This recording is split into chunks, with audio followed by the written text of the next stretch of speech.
Assalamualaikum warahmatullahi wabarakatuh. Apa kabar kalian semua? Semoga senantiasa diberikan kesehatan dan keselamatan dari Allah Subhanahu wa Ta'ala. Sebelumnya, saya ingin mengucapkan innalillahi wa inna ilaihi raji'un atas musibah gempa bumi yang terjadi di Turki dan Suriah. Semoga Allah Subhanahu wa Ta'ala memberikan keselamatan dan ketabahan bagi saudara-saudara kita yang ada di sana. Amin ya robbal alamin. Oke, pembahasan kali ini mengenai gempa bumi di Turki dan Suriah serta bagaimana respon dunia internasional dalam menghadapi musibah tersebut. Maka tanpa berlama-lama, mari kita mulai pembahasannya.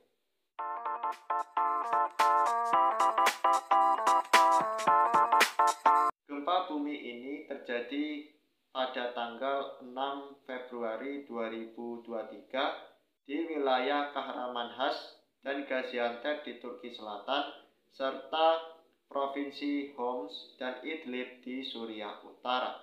Gempa ini berkekuatan 7,8 skala Richter dan terjadi pada pukul 4:15 dini hari waktu setempat atau sekitar pukul 8:15 waktu Indonesia Barat. Lalu disusul dengan gempa kedua yang berkekuatan 7,5 skala Richter pada hari yang sama. Kedua gempa ini berpusat di kota Nurdagi, Turki Selatan, dan di sana terdapat retakan sepanjang 100 km sebagai akibat dari pergeseran lempeng tektonik Anatolia dengan lempeng Arab. Gempa bumi ini telah menimbulkan korban jiwa lebih dari 12.000 orang dan ribuan lainnya masih hilang atau terluka akibat tertimpa reruntuhan bangunan. Sampai saat ini jumlah korban jiwa terus bertambah. Kerusakan yang diakibatkan oleh gempa bumi di Turki dan Suriah sangatlah besar. Menurut data dari Otoritas Manajemen Bencana dan Darurat Turki, ada sekitar 5.575 bangunan yang rusak akibat gempa tersebut. Bangunan-bangunan ini meliputi apartemen, perumahan, gedung perkantoran, rumah sakit, jalan, hingga situs-situs bersejarah seperti Kastil Gaziantep yang dibangun oleh orang-orang Romawi pada 2000 tahun yang lalu, yang sekarang menjadi puing-puing bangunan akibat dari gempa tersebut. Kemudian di Suriah, menurut data dari PBB, ada lebih dari 1.700 bangunan yang rusak akibat gempa tersebut. Kemudian menurut data dari New Civil Engineer, ada sekitar 6.400 bangunan yang telah rusak akibat dari gempa bumi yang terjadi di kedua negara itu.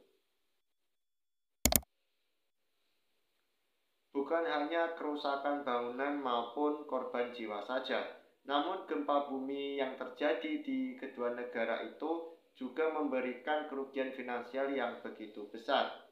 Menurut data dari lembaga pemeringkatan Fitch, gempa bumi yang terjadi di Turki dan Suriah telah menimbulkan kerugian sebesar 4 miliar dolar Amerika Serikat atau sekitar 60,4 triliun rupiah. Jumlah ini terus berubah seiring dengan adanya data-data baru dari jumlah korban jiwa maupun bangunan yang rusak akibat gempa ini. Hal ini juga senada dengan data yang disebutkan oleh Konfederasi Perusahaan dan Bisnis Turki yang menyebutkan bahwa total kerugian akibat gempa bumi yang terjadi di Turki dan Suriah telah mencapai 84 miliar dolar atau sekitar 1.260 kuadriliun rupiah. Jumlah ini setara dengan sepertiga APBN Indonesia pada tahun 2023 yang berjumlah 3.061 triliun rupiah. Musibah gempa bumi yang terjadi di Turki dan Suriah telah mendapatkan respon dari dunia internasional. Berbagai negara berbondong-bondong memberikan bantuan internasional kepada kedua negara tersebut, seperti Inggris yang berjanji akan memberikan bantuan dana kepada White Helmet Syria sejumlah 800.000 pound sterling atau sekitar 968.000 dolar Amerika Serikat untuk membantu mereka dalam mengevakuasi para korban yang masih terjebak di reruntuhan bangunan. Pemerintah Indonesia juga telah mengirimkan ratusan personel ke Turki dan Suriah yang berisi dokter dan tenaga medis lainnya untuk membantu penanganan para korban yang ada di sana.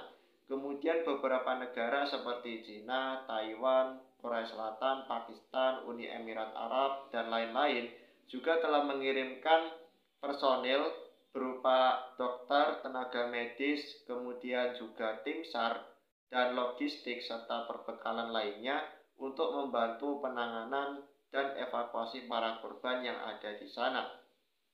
Semua bantuan-bantuan tadi menunjukkan adanya komitmen dari dunia internasional untuk membantu para korban yang tertimpa musibah tersebut. Namun, ada permasalahan yang terjadi dalam proses penanganan gempa ini.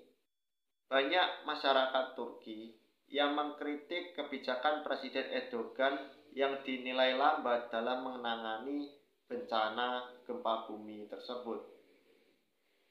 Bahkan mereka juga melihat bahwa kebijakan Presiden Erdogan yang dinilai lambat ini dapat menurunkan kepercayaan masyarakat Turki untuk memilih Erdogan kembali menjadi presiden, karena Presiden Erdogan akan berlaga di pemilihan presiden pada bulan Mei mendatang. Sedangkan di Suriah, satu-satunya jalur penyeberangan dan pengiriman bantuan internasional yang diperbolehkan oleh PBB untuk masuk ke Suriah, yaitu jalur Bab al-Hawa, telah mengalami kerusakan yang cukup parah akibat gempa tersebut, sehingga menghalangi truk-truk bantuan kemanusiaan untuk masuk ke sana. Selain itu, PBB juga menuding pemerintah Suriah mempersulit pengiriman bantuan ke wilayah-wilayah yang dikuasai oleh pihak oposisi atau pemberontak, seperti Provinsi Idlib dan Homs yang dikuasai oleh Free Syrian Army dan pasukan Turki.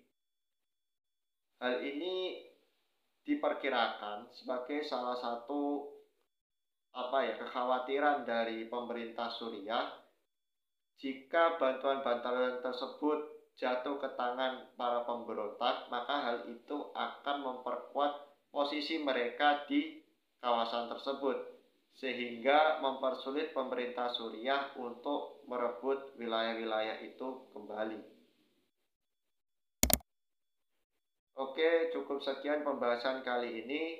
Terima kasih telah menonton video ini sampai selesai. Jangan lupa untuk menekan tombol like dan subscribe agar kalian tidak ketinggalan update video-video terbaru dari channel Calon Diplomat. Sampai jumpa di lain waktu. Wassalamualaikum warahmatullahi wabarakatuh.